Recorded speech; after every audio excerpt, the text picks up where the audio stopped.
যেভাবে আমার বোনকে সীমান্তে গুলি করে ঝুলিয়ে হত্যা করা হয়েছে, আমি সেই বাহিনীরই এবং সীমান্তরক্ষীর একজন নবীন সৈনিক হয়ে আজকে আমাদের এই সমাপনী কুচকাওয়াজের মাধ্যমে আমি নবীন সৈনিক হয়েছি। আজকে আমি সেই ভুলকে আমি চাইবো না যে আমার দেশের সীমান্তে আমার বোনের মতো আরো কারো বোন বা মা বাবা কারো সন্তান হারাক। আমার বোনকে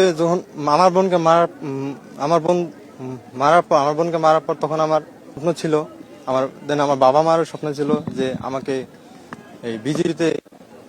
ভর্তি করাবে এবং দেশের সীমান্ত রক্ষার্থে সর্বদাই প্রস্তুত থাকবে। সেই উপলক্ষে আমি নিজেকে সেইভাবে প্রতিষ্ঠিত করেছি। বিগত 4 মাস কঠোর প্রশিক্ষণের পর আজকে আমাদের ফাইনালি কুচকাওয়াজ মাধ্যমে আজকে আমি নবীন সৈনিক, এবং সেই সাথে আমি দেশের সীমান্তে রক্ষার্থে যত কষ্ট হোক না কেন আমার জীবন বিপন্ন দিয়ে আমি চেষ্টা করব যাতে